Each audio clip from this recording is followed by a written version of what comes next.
The year is 1980. A nurse from Taipei, Taiwan decides to answer the call for experienced nurses here in the United States. There is a job opening in Los Angeles and she applies to become one of the nurses there. In the process of moving, one of the most important things in any Taiwanese family is a dachong rice cooker. So she sends one of these rice cookers that lasts for basically generations, all the way from Taiwan to her relatives living in Brooklyn, New York City. She flies over soon after to pick up the rice cooker and move to LA, but since she is with relatives, she decides to stay in the city for a little bit. And because of that layover, because of staying there to pick up the rice cooker, she hears that the position in LA has fallen through and she decides to stay. It is because of that reason that my grandmother decided to stay in New York City, brought my dad over as a young teenager and the rest of the family. My dad settled in New York City. That is why I'm here today. Hello, my name is Abraham Chen, and this is my family story in New York City. I've had so many instances where people will ask, what is it like growing up in New York City? I am very used to it. But I was able to talk to my parents, especially now since I am in a season where I have to move out of New York City. This was a chance for me to ask my parents about where they grew up, a lot of the lessons that they learned when they first moved to New York City as young teenagers. So what is it like living in New York City? These are some of the lessons that I learned.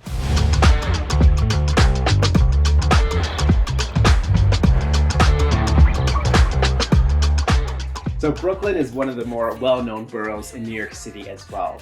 There's the 5 boroughs, and I grew up in Queens.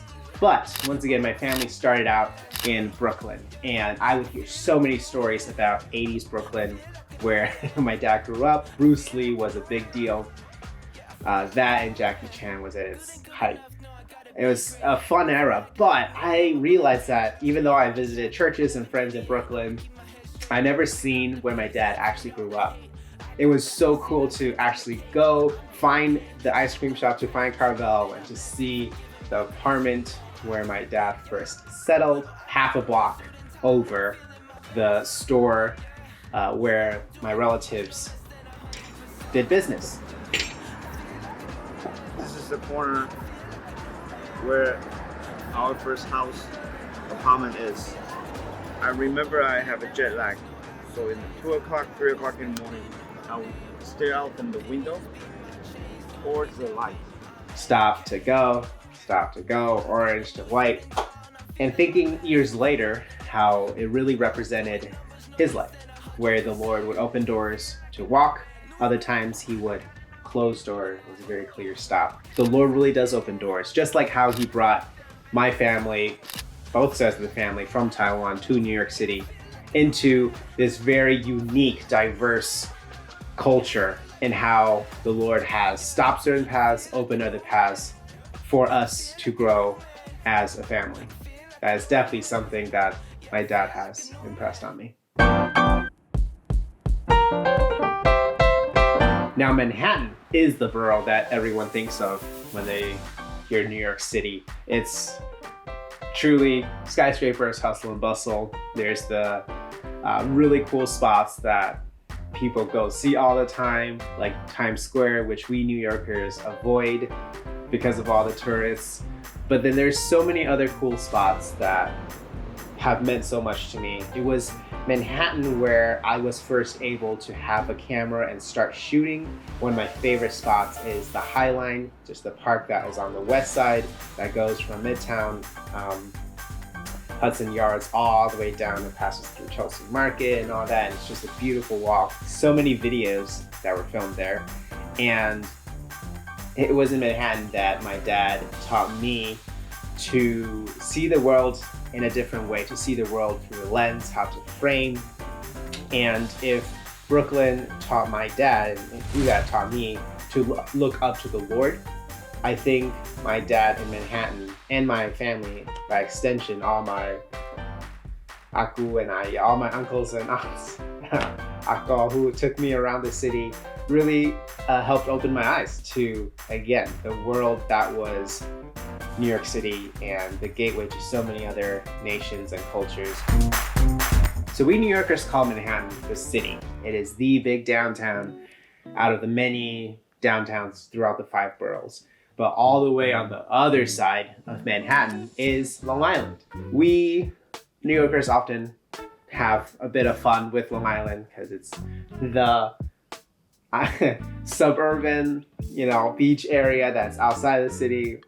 And there's all that like, all right, are they really New Yorkers, whatever. But I have so many fond memories of being on Long Island. My grandparents on my mom's side, my uncle and ma, had a motel out in Hampton Bays. And I spent so many summers there, so many memories of family gatherings, being there in the beach town, getting to go to what we as kids called Ocean Beach. It was one of the bigger beaches there, but just literally ocean waves and everything. It was very special getting to go there. My grandparents sold the motel, the property, many years ago, but it was very special recently to have a family gathering and go back again to visit the place. I think they redid the deck here, but you see that little broken window over there. I think that is still from when my grandma broke it. One of the biggest takeaways that will always stick with me was my dad taking me and some of my brothers wading out into the water and looking over beyond the horizon into the sea. And we would pray for the missionaries and the other Christians across the ocean.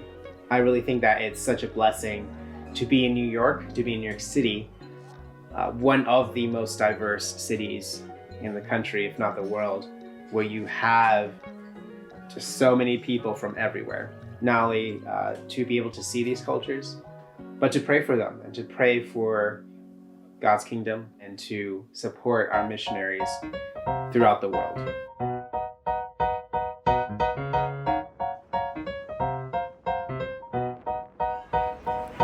I got few things, but if you need $1 bill in your blue jeans, I'ma throw it to you, honey, like I'm Drew Brees. I'm just happy that my crib got 2 sinks, cause that's a whole lot more than what I... Now, Queens. Queens is home. I am very much a Queens boy through and through, born in Flushing Hospital, and my family has moved in and around Queens this whole time.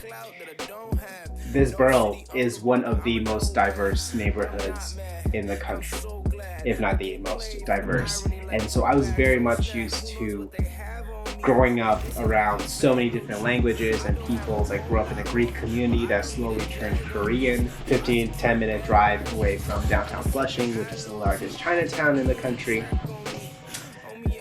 So with all these different things, the Lord allowed me to take all the lessons that I've learned so far and apply them.